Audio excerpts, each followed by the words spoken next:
بسم اللہ الرحمن الرحیم۔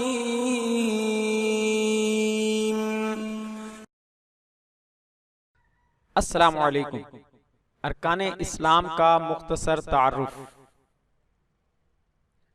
صحیح مسلم حدیث نمبر 111، باب اسلام کے بڑے بڑے ارکان اور ستونوں کا بیان۔ سیدنا عبداللہ بن عمر رضی اللہ عنہما سے روایت ہے کہ آپ صلی اللہ علیہ وآلہ وسلم نے فرمایا، اسلام بنایا گیا ہے 5 چیزوں پر، یعنی 5 ستونوں پر اسلام کھڑا ہے۔ یہ تشبیہ ہے اسلام کو ایک گھر کی مانند سمجھو یا چھت جس میں 5 کھمبے ہوں۔ اللہ جل جلالہ کی توحید، نماز کو قائم کرنا، زکوٰۃ دینا، رمضان کے روزے رکھنا، حج کرنا۔ ایک شخص بولا، حج اور رمضان کے روزے، یعنی حج کو پہلے کیا اور روزوں کو بعد۔ سیدنا ابن عمر رضی اللہ عنہما نے کہا، رمضان کے روزے اور حج میں نے رسول اللہ صلی اللہ علیہ وآلہ وسلم سے یوں ہی سنا ہے۔ عزیز بہنوں بھائیوں، دین اسلام کی تکمیل ان 5 ارکان سے ہوتی ہے جو مذکورہ حدیث کے اندر بیان کیے گئے ہیں۔ اگر ان میں سے کوئی ایک رکن بھی نہ ہو تو دین کی عمارت نامکمل ہی رہے گی۔ اگرچہ توحید و رسالت کے اقرار کے بعد انسان اسلام میں داخل ہو کر مسلمان کہلانے کا حقدار ہو جاتا ہے، مگر اس کا دین اس وقت مکمل ہوتا ہے جب وہ باقی ارکان پر بھی عمل پیرا ہو۔ اسلام کے مذکورہ ارکان میں سے کسی ایک رکن کی فرضیت کا انکار کرتے ہوئے اسے ترک کرنے والا کافر ہو جائے گا۔ البتہ سستی اور کاہلی سے چھوڑنے والا سخت کبیرہ گناہ کا مرتکب اور فاسق ہوگا، لیکن ملت اسلام سے خارج نہیں ہوگا سوائے نماز کے، کیونکہ محققین اور اہل علم کی ایک معتبر تعداد نے سستی اور کاہلی سے بھی تارک نماز کو خارج از ملت قرار دیا ہے۔ وہ ارکان اور بنیادی ستون جن پر دین اسلام کی عمارت قائم ہے، اب ان تمام کی وضاحت کی جاتی ہے۔ اسلام کا پہلا رکن توحید و رسالت کا اقرار۔ اسلام کا پہلا رکن 2 حصوں پر مشتمل ہے۔ حصہ اول توحید کہلاتا ہے، یعنی دل اور زبان سے اس بات کا اقرار کرنا کہ اللہ کے سوا کوئی سچا معبود نہیں، وہی حاجت روا اور مشکل کشا ہے، زندگی اور موت کا وہی مالک ہے، اولاد دینے والا، رزق پہنچانے والا اور نفع و نقصان کا وہی مالک ہے۔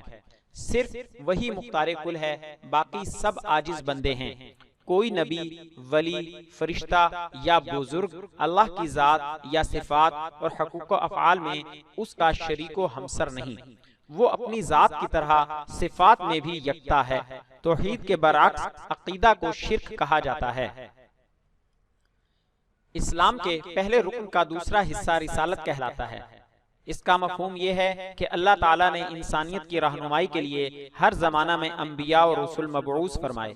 یہ سلسلہ سیدنا آدم سے شروع ہوا اور محمد صلی اللہ علیہ وسلم اس سلسلہ کی آخری کڑی ہیں۔ آپ صلی اللہ علیہ وسلم قیامت تک کے تمام انسانوں کے لیے نبی اور رسول بن کر آئے۔ آپ کے بعد اب قیامت تک کوئی نبی اور رسول نہیں آئے گا۔ اگر کوئی نبوت یا رسالت کا دعویٰ کرے تو وہ کاذب، دجال ہے، اس کو ماننے والا کافر، مرتد ہے۔ اسلام کا دوسرا رکن اقامت الصلاۃ۔ کلمہ پڑھ لینے کے بعد ایک مسلمان پر سب سے پہلے نماز کا فریضہ عائد ہوتا ہے۔ دین اسلام میں نماز کی اہمیت پر بہت زور دیا گیا ہے۔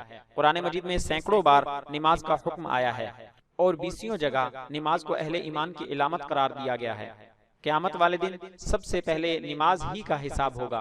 اگر آدمی نماز کے سوال میں کامیاب ہو گیا تو باقی تمام سوالوں میں کامیاب ہو جائے گا۔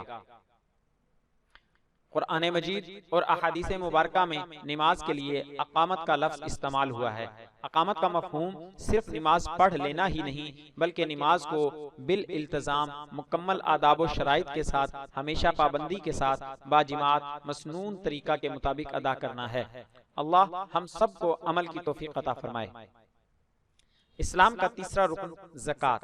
زکوٰۃ کا لغوی معنی نشو و نما اور پاک کرنا ہے۔ جو لوگ صاحب حیثیت ہوں ان پر اللہ تعالیٰ نے فرض کیا ہے کہ وہ اپنی دولت میں سے مخصوص حصہ اللہ کی راہ میں خرچ کریں، تاکہ دولت گردش کرتی رہے اور مالداروں کے دل میں دولت کی محبت گھر نہ کر جائے۔ نیز معاشرہ کے جو افراد مفلس اور نادار ہوں ان کی مدد کی جائے۔ جو شخص صاحب نصاب ہو وہ اللہ تعالیٰ اور رسول اللہ صلی اللہ علیہ وآلہ وسلم کی طرف سے مقرر کردہ حصہ ان کے متعین کردہ افراد میں تقسیم کر دے۔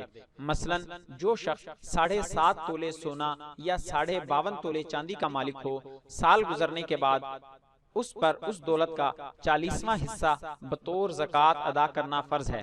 اس طرح اگر کسی کے پاس 40 بکریاں سال بھر موجود رہیں تو سال بعد ایک بکری بطور زکوٰۃ ادا کرنا فرض ہے۔ اسی طرح گائے، اونٹ وغیرہ کا علیحدہ علیحدہ نصاب ہے۔ عشر اور صدقۃ الفطر وغیرہ بھی زکوٰۃ کی اقسام ہیں۔ اسلام کا چوتھا رکن رمضان کے روزے۔ مسلمانوں پر سال بھر میں رمضان المبارک کے ایک مہینہ میں روزے رکھنا فرض ہے۔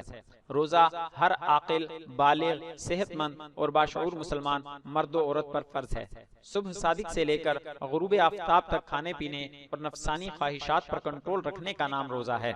روزہ انسان کو متقی اور پرہیزگار بناتا ہے۔ مسافر اور مریض کو اجازت ہے کہ وہ روزہ چھوڑ دے، البتہ بعد از رمضان ان روزوں کی قضا دینی لازمی ہوگی۔ روزے کی بڑی فضیلت اور ثواب ہے۔ حضرت صلی اللہ علیہ وآلہ وسلم نے فرمایا، جو شخص ایمان کی حالت میں اللہ تعالیٰ سے اجر و ثواب کی خاطر روزے رکھے، اس کی سابقہ زندگی کے تمام گناہ معاف کر دیے جاتے ہیں۔ بخاری و مسلم۔ روزہ سے جفاکشی، صبر و تحمل اور ناداروں سے ہمدردی کے جذبات پیدا ہوتے ہیں۔ روزہ طبی طور پر بھی لاتعداد فوائد کا موجب ہے۔ اسلام کا پانچواں رکن حج۔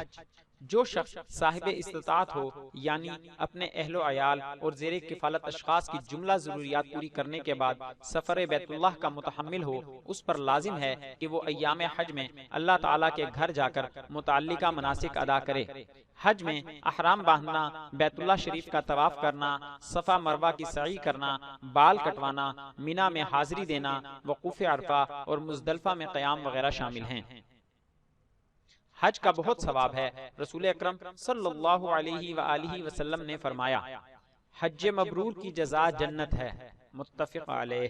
ایک دوسری حدیث میں آپ نے فرمایا، حج کرنے کے بعد انسان گناہوں سے یوں پاک صاف ہو جاتا ہے گویا وہ آج پیدا ہوا ہو، متفق علیہ۔